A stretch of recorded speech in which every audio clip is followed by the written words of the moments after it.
Bupati Aceh Barat Haji Romli MS menyambut kunjungan Ketua PWI Aceh Tarmilin Usman SIMSI bersama pengurus inti PWI Aceh lainnya yang berlangsung di Pendopo Bupati Aceh Barat Senin 7 September 2020.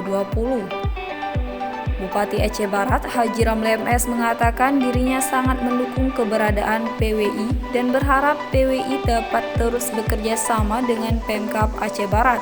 Dalam kesempatan tersebut, Bupati Haji Romli MS mengucapkan terima kasih kepada rekan-rekan wartawan di mana selama ini telah membantu pemerintah Kabupaten Aceh Barat dalam menyampaikan pemberitaan pembangunan khususnya di Kabupaten Aceh Barat. Dalam pertemuan yang berlangsung santai tersebut, Bupati Haji Romli MS bersama pengurus PWI Aceh juga membahas seputar penanganan COVID-19 di Aceh Barat.